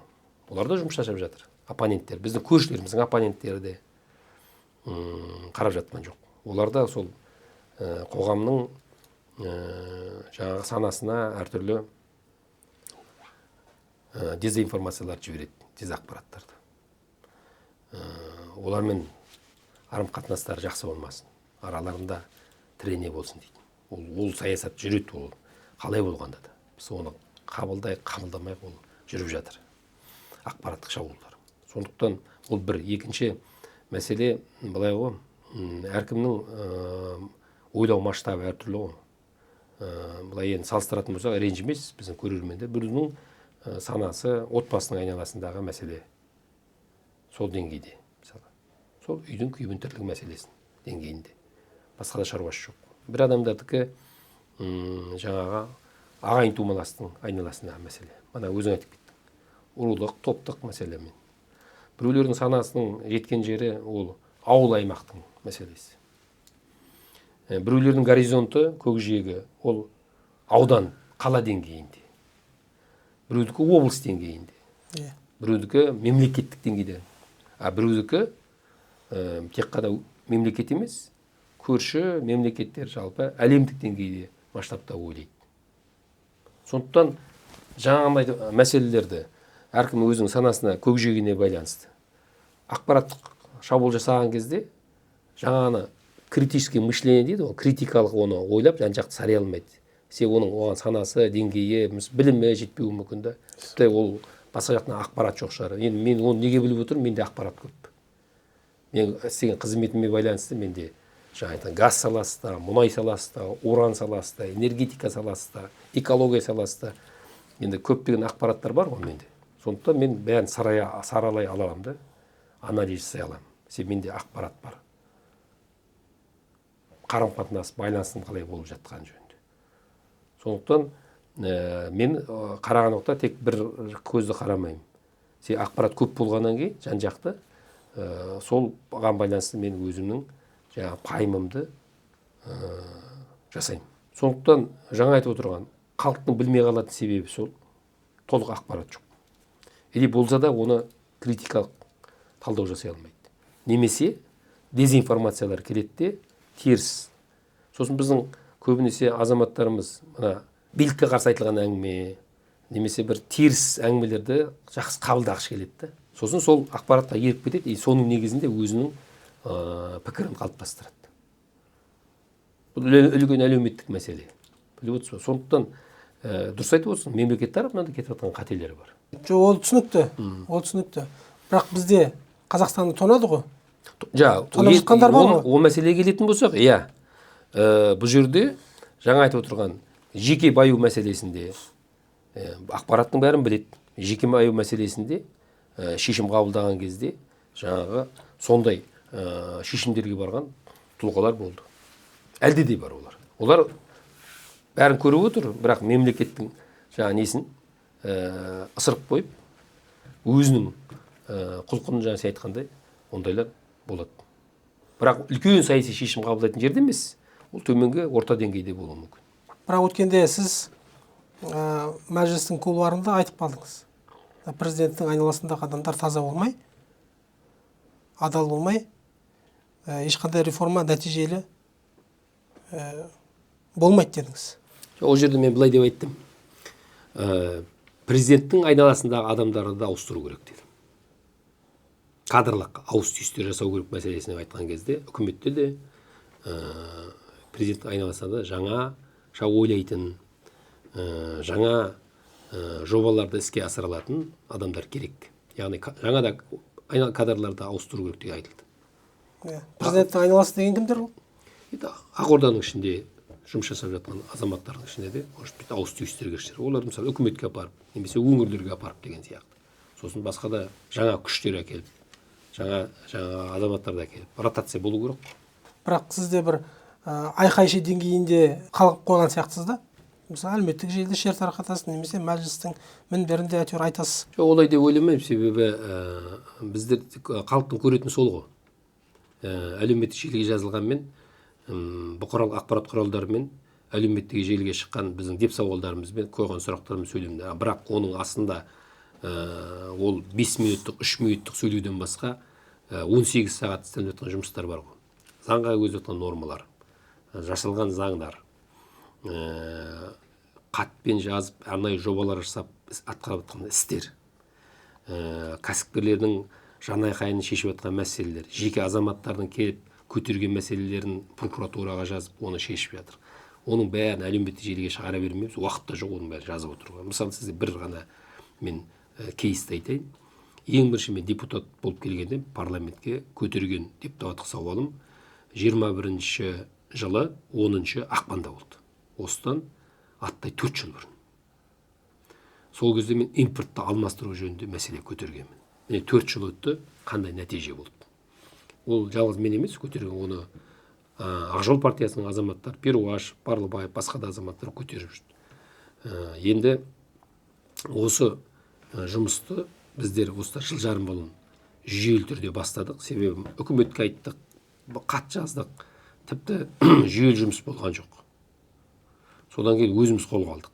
Энергетика министрлігімен бірлесіп, біздер жұмыс тобын құрдық та, сол жұмыс тобына негізгі үлкен ірі мұнай газ секторының жобаларын атқарып жатқан Теңгеш-Шеврон, Қарашығанақ Петролиум Оперейтинг және Норд Каспиан Оперейтинг, Қашағандағы солтүстік Каспийдегі мұнай газды компаниясы консорциум шақырдық.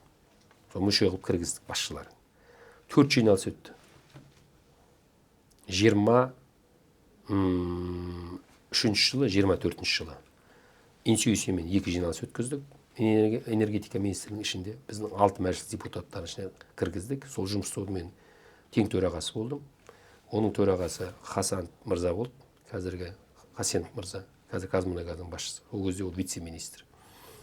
Содан кейін 24-ші жылы Қарашығанақтағы ірі оператормен бір жиналыс өткіздік.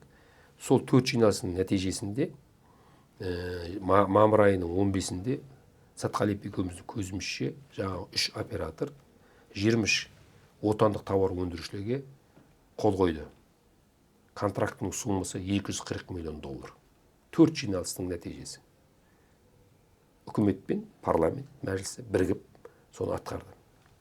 Енді 24-тің нәтижесі бойынша одан да басқа контрактылар қол қойылып, қаржының суммасы қазір шатаспасам $400 миллион үстіне ашып кетті ойым. $500 миллион ма? Қазір мен цифрын нақты есімде жоқ.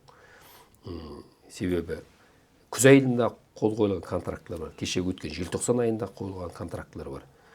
Сондай бірнеше контрактылар әр компаниямен қол қойылып іске асты. Яғни бұл жаңа жұмыс орындары, бұл салық, бұл жаңа келетін жаңа технологиялар, бұл жаңа өзіміздің тауар өндірушілердің, ірі компаниялардың жобаларына кіру. Сол жұмыстың нәтижесінде Қарачанақ Петролиум Оперейтинг өзінің импорттық тауарлардың санын 7% азайтты. Бұрын оларды 11% еді, отандық тауарды алу. Қазір 18%-ға жетті. Бірақ Теңізшевронда проблема бар. Әлімге дейін 7%, 32 жұмыс жасап жатыр, 7%. Қазір біз олармен кеше шақырып алып, Кевин Лайонды есеп қалдық парламентте. Үшеуінде шақырып жатырмыз. Негізгі мәселе біріншіден тендерлік процедураларды ашық қылу. Бұл жұмыстар қазір басталды. Екінші, әр осы сатумен айналысатын департаменттің басшыларына KPI қою. Ол жаңағы қанша сен жергілікті өнімді алдың дейтін, оған пайдалы коэффициентін қоямыз. Тиімділігін әр басшының. Оны уже Қарачанақ Петролиум Оперейтинг енгізіп бастап кетті. Үшінші мәселе, олардың үшеуінің құрған IMBC деген халықаралық машинаны дамыту орталығынан құрған 3 ірі оператор. Сол жұмысын жүйелеп, қазір қандай тауарлар мен жабдықтарды осы 3 оператор шетелден алып отыр. Соның тізімін шығарды. Қайсысын біз өзімізде орналастыра аламыз? Яғни бізде 200-дің үстінде ме екен, 300-дің үстінде ме екен отандық заводтар мен фабрикаларды олар аралап шықты. Ішінде қайсының потенциалы бар, осы заттар жасай алатын дейді. Ол анализ жасалынды. 3 категорияға бөлінді. Өздеріне керек тауарларды, шетелден алып отқан тауарларды Қазақстанда орналастыру. Өзімізді отандық кәсіпкерлерден сатып аламыз. Сатып алатын, соның әлеуеті бар заводтар жасай ала ма дейтін бір анализ. Жаңағы сіз айтып отырған сума осыған қатысты ғой. Осыған қатысты. Бұл тек қана өзіміздің отандық жұмыс жаңағы қызмет емес, онда үлес үлкен. Біз тауарды айтып отырмыз. Бұрын айтатын ғой, туалетный бумаға дейін шетелден алдырады. Соның Қазақстан алады. Жаңа Қашағанның жобасын ертең шақырайын отырмыз, келесі аптада. Онда есебін тыңдаймыз. Ол жерде де қазір қозғалыстар бар. Сосын енді біздің компаниялардың өнім шығаратын 5 болғанда ғана тендер өтетін еді ғой. Сондықтан біз оны 3-ке дейін түсірдік. Егер мына өнімді 3 компания өндіретін болса, 5 емес. Уже солардың арасында конкурс болады. Егер ол жалғыз болатын болса, тікелей алатын. Міне осындай жұмыстар жүйеліп басталды. Яғни сол 4 жыл бұрынғы айтылған депутаттық сауалдың нәтижесін біз уже бұрнағы жылдан бастап көре бастадық. Кевин Лайондар бұрынғы шақырылымдарда келді ма? Ешқашанда жаңа 3 оператор парламентке келіп есеп беріп, сұраққа жауап бермеген. Осы біздің 8-ші шақырылымда өткенде үкіметтік сағатқа келіп шақырып. Талапта болмаған ба сонда? Талапта болмаған, ешкім оларға тиіскізбеген. Олар ойларына келген жасаған ғой. Енді қазір заман өзгерді, саясат өзгерді, әділ Қазақстан деп жатырмыз. Әділдік осындайдан басталады. Келдің бе елге, елдің мүддесіне жұмыс жасауың керек. Себебі оның байлығын сен алып жатсың. Сондықтан осы талапты біз қазір қойып жатырмыз. Бұл тарихта бірінші рет бұл революциялық жаңағы не деп айтуға болады енді өзгерістер. Себебі олар ешқашанда парламент төріне келіп депутаттардың алдында есеп бермеген. Президент Тоқаев үкіметтің кеңейтілген отырысында ірі мұнай компанияларымен өнімді бөлу келісімдерін қайта қарау туралы айтты ғой. Осы сөзінің салмағы қаншалықты, шынымен бірдеңе өзгерте ме? Бекерден бекер айтылмайды. Президент бүгін ойына келді, ертең айта салмайды ғой. Қоғамда ол сұраныс бар. Депутаттар қайта бұл мәселені көтеріп жатыр. Өткен сессияларда біздер жер қойнауы туралы кодексті қараған уақытта осы мәселе көп талқыға түсті. Жұмысты басқардым. Бірнеше депутат осы бұрын қол қойылған келісімшарттар қайта қарау керек дейтін мәселелерді көтеріп жүр. яғни бұл жерде біз біріншіден бұл мәселені көтергенде өте абай болуымыз керек. Себебі ертең олар соттасады ғой халықаралық арбитражда. Сол жерде ұтылып біз миллиардтаған оларға айыппұл төлеп жүрмеуіміз керек та. Сол жағынан абай болуымыз керек. Біз қазір артық қыламыз деп тыртық қылып алмауымыз керек. Сондықтан жаңа айтып отырған бұл алпауыт компаниялар артында үлкен алпауыт мемлекеттер тұр. Сондықтан жаңағындай популизмге бару қажет жоқ. Енді президенттің айтқаны, бұлардың әр контракттың өзінің мерзімі бар. Мысалы, ТШО-мен жасалған стабилизированный контракт дейді, тұрақталған контракт. Ол СРП емес, өнімді бөлетін келісім емес, бұл контракт, арнайы контракт. 93 жылы 30 жылға қол қойылған, 40 жылға қол қойылған, 2033-те бітеді. 2033-те бітеді. Енді сол бітуге жақындап қалды ғой енді, азғантай уақыт қалды. Сол кезде біз өзіміздің мемлекеттің мүддесіне сай талаптарды қоюымыз керек. Уақыттары да жақындап келе жатыр екен. Уақыттар жақындап. Соны кеше жиналыста мен айттым. Сол талапты қойғандықта мемлекеттің бір қоятын тарапының бірі біздің тауарларды 70% Қазақстандық өнім болу керек деген бір талапты қоюымыз керек. Тауар, жұмыс қызмет емес, тауарды шығаратын өнімді алсын жергілікті жерден. Тамақ па, ол жабдық па, ол құрал ма, ол жаңа аспап па, бәрі жергілікті жерден алыну керек. 70% кемінде дейді. Қазір онда 7% бар. Бірақ 2030-ға дейін біз 3 компанияда талап қойдық. 30 жылға дейін 30%-ға кемінде жеткізесіңдер деп. Енді сізбен сұхбаттассам сұрайын деп жүргем. Бұл сұрақты бұған дейін бірнеше адамға қойғам. Әркім өзінің ойын айтқан болды. Енді өзіңізден сұрағанға жетпейді. Әлеуметтік желіге 1,5 жыл бұрын былай деп жаздыңыз. Жыланды жеті рет кессең де кесірткедей күші қалады. Сондықтан оны 7 рет кеспей, бірден базын шауып тастау керек деп жаздыңыз. Не білдіреді бұл? Бұл енді жаңа айтып отырған біздегі мына ескі жүйені мен айтқаным. Себебі көріп отырсыздар, бұл бізге мемлекет дамуға өте тежеу болып отыр. Мына қалыптасқан жүйе, қанша адамды өзгертсек те, премьер-министрдің 2 жөн ауыстырдық. Министрлерді ауыстырып жатырмыз. Бірақ баяу дамуымыз. Халықтың наразылығы күннен күнге күшейіп баратыр. Өсіп бара жатқан баға, коммуналдық баға. Тез-тез өзгерістер жасауымыз керек. Шабатын жер шауып тастауымыз керек тезден. Себебі ол әбден ішке бәр жер кіріп кеткенде жаңағы. Жемқорлық мәселесі, тіпті сол жауапкершілік қабылдамау өзінің маңдайы. Мына келген мәселеге мүдделі болмау шешуге. Мен оны қазір де көріп жүрмін.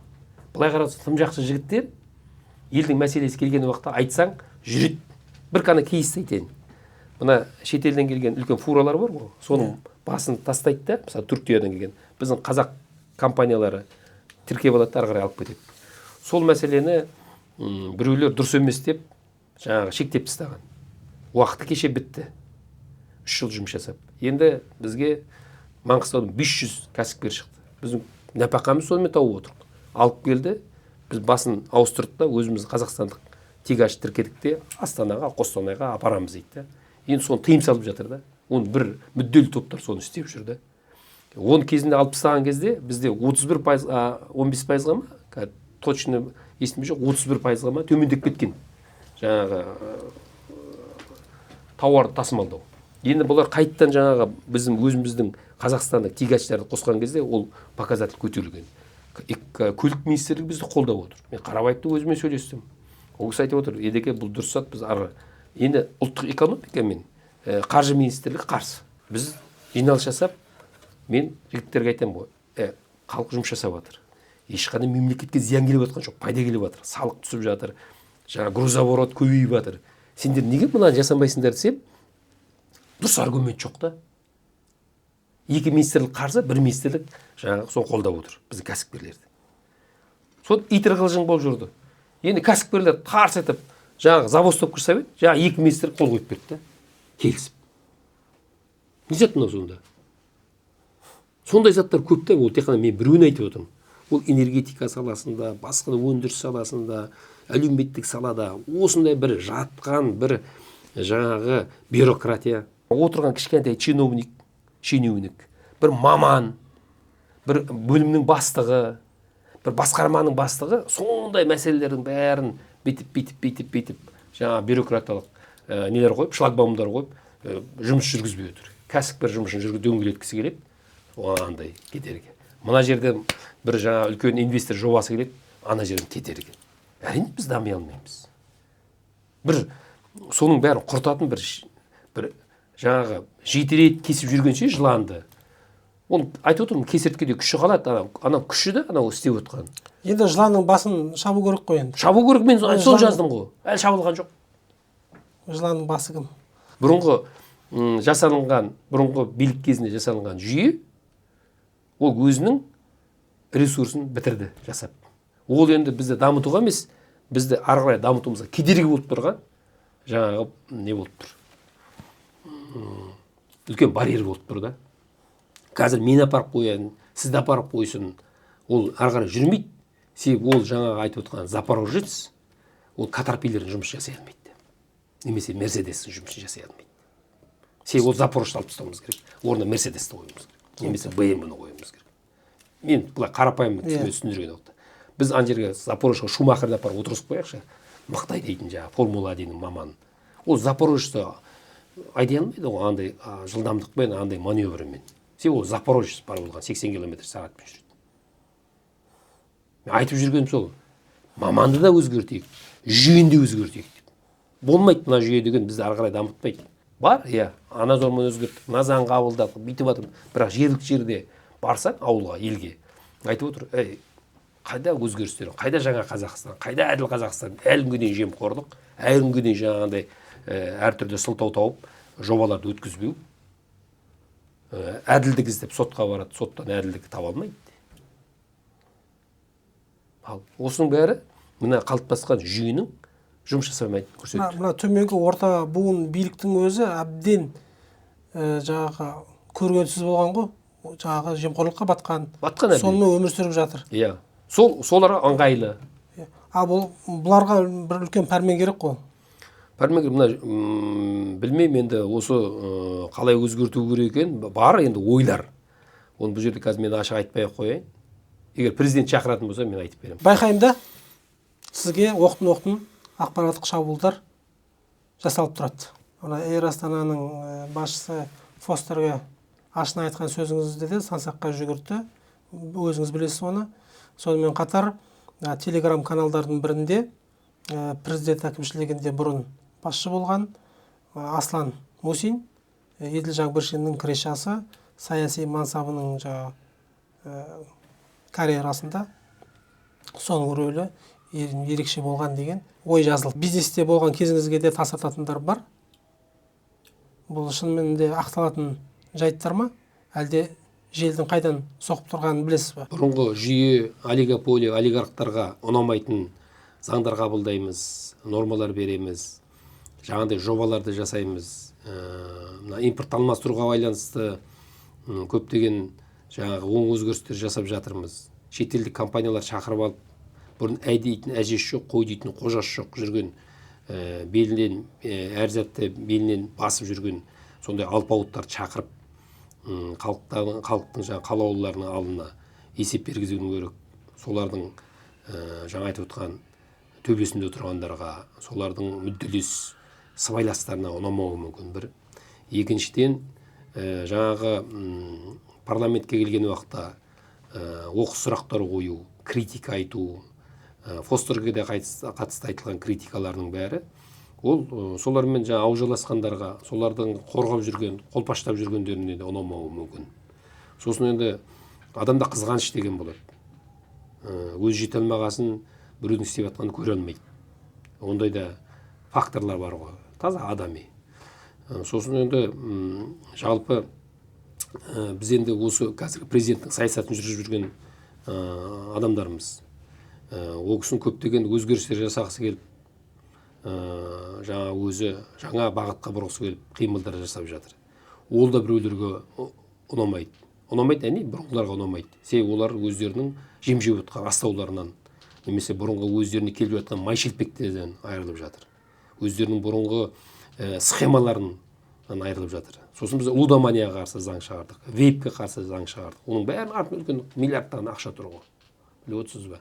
Сондықтан ондай шабуылдардың болуы әрине заңдылық, бола береді де, болады. Оған етіміз үйренген. Енді саясатқа келгеннен кейін білеміз ғой, қайда барғанымызды, неге келгенімізді, не үшін келгенімізді. Арнайы блогерлер, журналистер жібереді қитұрқы сұрақтармен, әдейі шатастыру үшін. Кейбіреуіне түсіп қалып жатамыз, кейбіреуіне жауап беріп жатамыз. Енді сен бәрін бірдей білуің мүмкін емес деген сияқты. Ондай жаңағы ақпараттық киллерлердің жұмысын білеміз. Біреу жасырын жасайды, біреу ашық жасайды. Бұған саясаткер дайын болу керек. Бұл бір. Екінші, Муси мырзаға қатысты айтқан сұрағыңызға, ол кісімен өмірімде кездеспеппін. Ал енді мен сол кісімен бірге түскен фото суретім болса, сол кісімен бір сұхбатта отырғаным болса, немесе кездескенім болса, жаңағы жариялауларынан болады. Қандай да бір айтылған ақпарат ол фактімен дәлелдену керек та. Мен Ақтау қаласының әкімі қылып қойған Бауыржан Мұхамеджанов деген әкім. Және сол кезде аппарат жетекшісі президенттің әкімшілігінің Мусин болған. Бірақ ол кісімен қызмет бабында немесе былай жаңағы бейресми кездеспеппін, және танымаймын да, былай жақын таныс емеспін дегенім ол. Былай сыртынан биографиясынан біліп, так бір қарым қатынасымыз жоқ ондай. Сондықтан бұның бәрі әдейі жаңағы қалай дейді, адамды сендіргің келсе өтірікті өкіртіп тұрып айт дейді ғой. Сол кезде сол өтірікке бәрі сенеді дейді. Сондай жаңағы ақпараттың бір шығар. Мен туралы жазбаған бәлелері жоқ, неше түрлі нені жазады. Бірақ мен танитын елдің адамдары, менің қызметтес болған адамдар, менің кім екенін біледі. Мен оған ақтанбаймын да. Егер де олар шынында да шектен шығып жатса, онда мен оны сотқа беремін, немесе құқық қорғау органдарына арызданамын. Егер де шектен шығып бара жатса, шектен шықпау керек. Елді біріктіретін идея ғой. Енді ол идея қандай болу керек деген сұрақ туады бұл жерде. Енді ақшамен 2 адамның, 3 адамның, әрі кетсе бір 100 адамның басын қосуға болатын шығар. Онда да бірақ уақытша. Ал тұтас қоғамды біріктіретін ізгі идея қайсы да? Біздің халық аштыққа да, қиындыққа да көндігуге, көнуге дайын. Егер өзінің ұрпағын ұшпаққа шығаратын, болашағын жарқын қылатын егер идея болса. Мына 2 адамның әңгімесін айтқым келеді. Сосын барып, соның қорытындысы есебінде президенттің ұсынған концепциясын айтқым келеді. Бірінші, жасына қарай, ғасырына қарай бастайын. Ол Конфуций деген атақты философ болған. Ол кісі тек қана философ болмаған, мемлекет қызметте де қызметші болған. Үлкен императорлардың кеңесшісі болған адам, мемлекет қызметте болған адам. Соның айтқаны бар. Ұрыс керіс кедейліктен тумайды дейді, әділетсіздіктен туады дейді. Екінші, Ертұғырыл бейдің айтқаны бар, Осман әкесі. Ертұғырыл бейдің кинода айтады ол. Сол Осман империясының негізін қалаған адам ол. Бұл өмірдің құпиясы дейді, әділдік үшін күрес дейді. Енді президентіміз айтады, біз әділ Қазақстан құруымыз керек дейді. Міне, осы біздің негізгі діңгегіміз, тірегіміз. Әділ Қазақстан деген идеяның айналасы топтасуымыз керек. Яғни әркім өзінің ісінде, ойында, әрекетінде, қызметінде, жұмысында, өнерінде, ғылымында, білімінде, заң шығаруында, басқаруында, ол мемлекеттік болсын, ол бизнес саласы болсын, ол әлеуметтік сала болсын, тіпті ешқандай тіпті өзінің отбасында шама келгенше әділ болсаң, мен сонда бізде мықты мемлекет, мықты осы жаңағы бәріміздің басатын біріктіретін идея болады. Әділдік. Құдайдың да бір жаңағы қоятын талабы да, оның аты да сол әл-әділ деген аты бар оның. Неше сол әділдікке жұмыс жасауымыз керек. Сонда әділ болсаң, сен адал адам боласың. Адал адам болсаң, сен әділ боласың. Сонда әділдік бізді біріктіреді. Рахмет, Еділ аға. Жұмыстарыңызға жеміс тілейміз. Қадірлі біздің көрермен, сұхбатымыз осымен тамам. Лайк басып, пікір қалдырыңыздар. Рахмет.